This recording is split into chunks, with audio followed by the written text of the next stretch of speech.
विकास आघाडीचे सर्व प्रमुख नेते आणि या सभेसाठी जमलेले काँग्रेस, राष्ट्रवादी काँग्रेस, शिवसेना अशा सर्व आमच्या आघाडीतल्या घटक पक्षाचे कार्यकर्ते आपण घोषणा देत आहे, वाघ आला, वाघ वर आहे पहा. आज त्या वाघाचा स्मृती दिन आहे. हिंदुहृदय सम्राट शिवसेना प्रमुख बाळासाहेब ठाकरे यांचा आज स्मृती दिन आहे, पुण्यतिथी आहे. साहेबांना जाऊन 12 वर्ष झाली, पण हे 12 वर्ष साहेब आपल्या बरोबरच आहेत. संकटात, संघर्षात, लढाईत सदैव ते आपल्या सोबत आहेत. त्यांचा विचार आपल्या सोबत आहे, त्यांचं अस्तित्व आपल्या सोबत आहे. ते आपल्याला मार्गदर्शन करतायत आणि म्हणून या अनेक संकटातून आपण सगळे ही आपली नौका, वादळात सापडलेली नौका, ही वारंवार किनाऱ्याला लावू शकलो. आणि उद्धव ठाकरे यांच्या नेतृत्वाखाली ही शिवसेना पुन्हा एकदा झेप घेण्यासाठी सज्ज झालेली आहे. 55 वर्षापूर्वी माननीय बाळासाहेबांनी शिवसेनेची स्थापना केली. साधारण का स्थापना केली शिवसेनेची? या मुंबईमधल्या मराठी माणसाला त्याचे न्याय्य हक्क मिळायला पाहिजेत. महाराष्ट्रातला मराठी माणूस स्वाभिमानानं, अभिमानानं जगला पाहिजे. मराठी माणसाला वाटलं पाहिजे ही मुंबई माझी आहे, माझ्या मालकीची आहे. या मुंबईसाठी आम्ही 105 हुतात्मे दिले आणि तरी जर या मुंबईमध्ये आम्हाला कोणी गुलामासारखं, नोकरासारखं वागवत असेल तर त्यांना आव्हान देण्यासाठी बाळासाहेबांनी जी शिवसेना काढली. आज तोच प्रश्न आणि त्या समस्या पुन्हा एकदा 55 वर्षानंतर आपल्या समोर उभ्या आहेत. मराठी माणसाला या मुंबईतून, महाराष्ट्रातून हद्दपार करण्याचं कारस्थान नरेंद्र मोदी आणि अमित शहाने रचलेले आहेत. त्यांना आव्हान देण्यासाठी महाविकास आघाडी उभी आहे. मी नेहमी सांगतो, मला विचारतात तुमचे प्रतिस्पर्धी कोण या निवडणुकीत? मी म्हटलं प्रतिस्पर्धी वगैरे सोडून द्या. या महाराष्ट्राचे 2 दुश्मन आहेत, अमित शहा आणि नरेंद्र मोदी.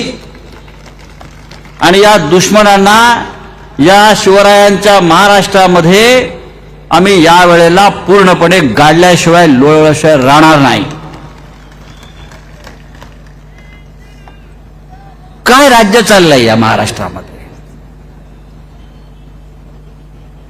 मुंबई महाराष्ट्राची राजधानी आपण म्हणतोय, पण आज मुंबई ह्या गौतम अडाणीच्या मालकीची झालेली आहे. गौतम अडाणीची दौलत ही नरेंद्र मोदीची दौलत आहे, अमित शहाची दौलत आहे. आणि हा अडाणी फक्त त्यांची दौलत सांभाळतो आहे. मुनीमजी, बरोबर आहे. ही धारावी वशाताई, धारावी, अख्खी धारावी अडाणीच्या घशामध्ये घालून त्या माध्यमातून 1 लाख कोटी रुपयाचा फायदा गौतम अडाणी बरोबर अमित शहा, नरेंद्र मोदी आणि त्याच्या सगळ्या एजंटांना मिळणार आहे. आम्हाला घरे मिळणार आहेत का? अजून खात्री नाही. मुंबईतली मिठागरं त्या निमित्तानं अडाणीला चाललेली आहेत, 250 एकरची. मुंबईचं विमानतळ अडाणीला गेलं. मुंबईचे जकात नाके अडाणीच्या ताब्यात गेले. या मुंबई आणि महाराष्ट्रातल्या ज्या ज्या सुंदर आणि उत्तम गोष्टी आहेत मराठी माणसाच्या, महाराष्ट्राच्या, त्या सगळ्या अडाणीच्या घशात घालण्याचं काम नरेंद्र मोदी, अमित शहा, देवेंद्र फडणवीस आणि हा मिंधी करतो आहे. आणि आम्ही त्याला विरोध केला उद्धव ठाकरे साहेबांनी, आपल्या सरकारनं, म्हणून उद्धव ठाकरे साहेबांचं सरकार पाडलं, शिवसेना फोडली, राष्ट्रवादी काँग्रेसही फोडली. कारण आम्ही अडाणीची दलाली करायला नकार दिला. गद्दारांचं राज्य या महाराष्ट्रावर आहे. या गद्दारांचं काय करायचं याचा निर्णय जनता घेईल. पण आम्हाला एक आशा होती की निवडणूक आयोग जरी विकला गेला असला तरी या देशाच्या सर्वोच्च न्यायाधीशपदी चंद्रचूड नावाचा एक माणूस बसलेला आहे, त्याच्याकडनं आम्हाला न्याय मिळेल आणि या गद्दारांना शासन मिळेल, हे बेकायदेशीर सरकार तो बरखास्त करेल, अशी आम्हाला एक आशा वाटत होती. चंद्रचूड त्यांच्या जेव्हा त्या डायसवर बसायचे तेव्हा मोठ्या मोठ्या गप्पा मारायचे, भाषणं द्यायचे, हे कसं बेकायदेशीर आहे, हा यांचा प्रतुत कसा बेकायदेशीर आहे, राज्यपालाने कसं चुकीचं काम केलं. आम्ही म्हणायचो या चंद्रचूड साहेबाचं नाक फार लांब आहे, हा आपल्याला न्याय देणार. त्याच्याकडनं अपेक्षा होत्या. पण 2.5 वर्षानंतर चंद्रचूड निवृत्त झाले आणि तारखांवर तारखा देत हा आमचा विषय त्यांनी केराच्या टोपलीत टाकला. आणि अशा पद्धतीनं लोकशाहीची हत्या झाली, न्यायाची हत्या झाली. पण जरी तिथे त्यांनी न्याय मारला असला तरी 20 तारखेच्या मतदानाच्या दिवशी जनता न्याय केल्याशिवाय राहणार नाही आणि या महाराष्ट्रातला प्रत्येक गद्दार हा पराभूत झाल्याशिवाय राहणार नाही. ही लढाई महाराष्ट्राची आहे. ही लढाई फक्त शिवसेना, राष्ट्रवादी काँग्रेस किंवा काँग्रेस यांना सत्ता हवी आहे म्हणून नाही. ही लढाई महाराष्ट्र वाचवण्याची आहे, मुंबई वाचवण्याची आहे. मी तर प्रत्येक सभेत सांगतो, उमेदवार कोण आहे ते पाहू नका, चिन्ह काय आहे ते पाहू नका, मशाल आहे का, तुतारी आहे का, हात आहे का. या निवडणुकीमध्ये आपला महाराष्ट्र उभा आहे आणि आपल्याला महाराष्ट्राला विजयी करायचं आहे. 20 तारखेच्या मतदानामध्ये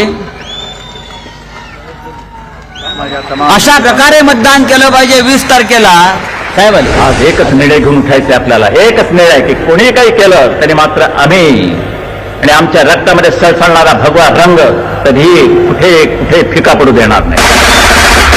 मनामध्ये माझ कधी आपण मुजोड नाही, दिसतो साधे भोळे तरी मनगट कमजोर नाही. आपल्याला लढायचा कुणामध्ये चोर नाही, आपल्या एवढी कुणाचीही निष्ठा कठोर नाही.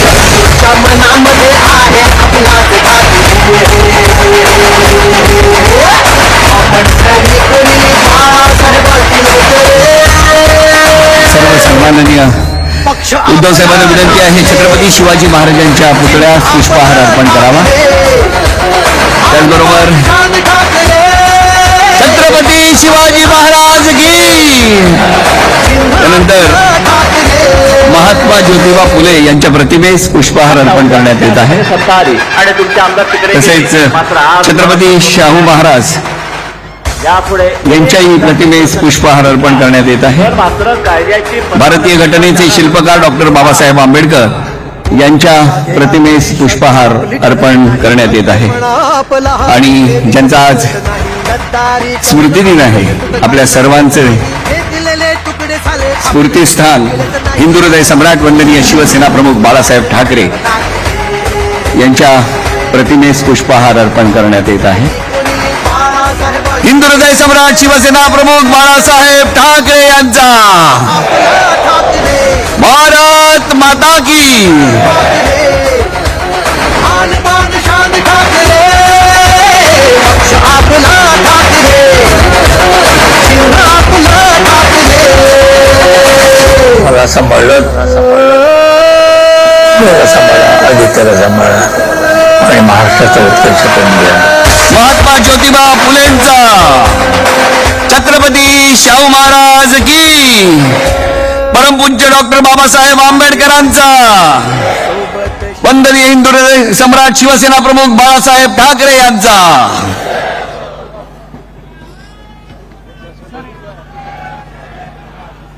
तेव्हा मित्रांनो, ही लढाई महाराष्ट्राची आहे. या निवडणुकीमध्ये आपला महाराष्ट्र उभा आहे आणि आपल्याला महाराष्ट्राला विजयी करायचा आहे.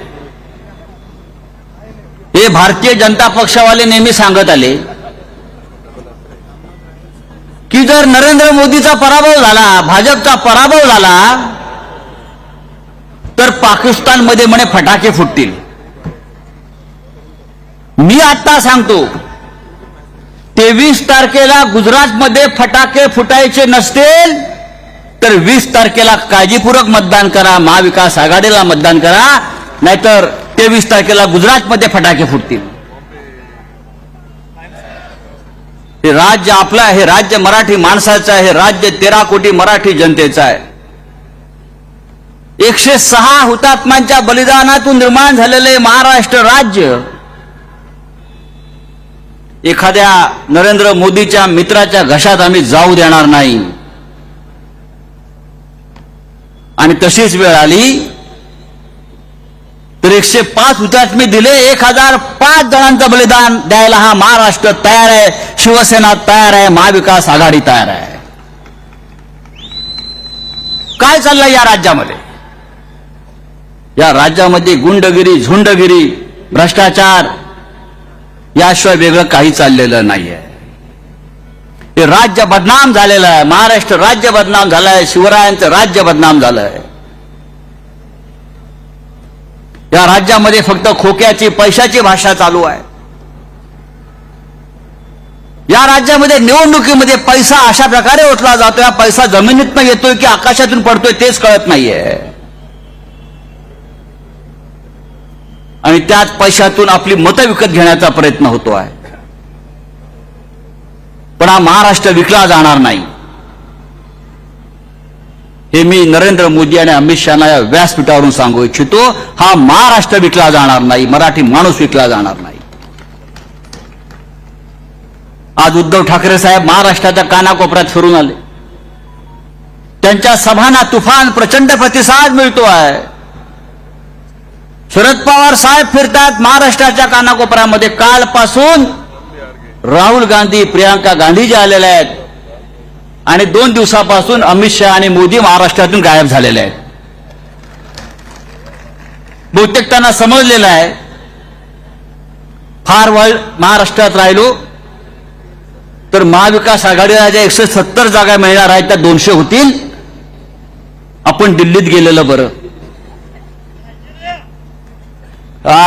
एक जोकर येतोय भगवे कपडे घालून, बिचारा आमच्या भगव्या कपड्याचा अपमान करतो हा योगी आदित्यनाथ.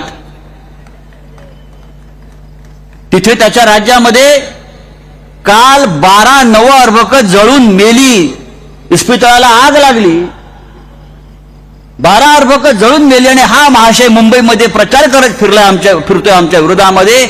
इतका निर्लज्ज आणि निर्घृण राज्यकर्ता आम्ही पाहिला नाही. काय म्हणे प्रचार काय त्याचा बटेंगे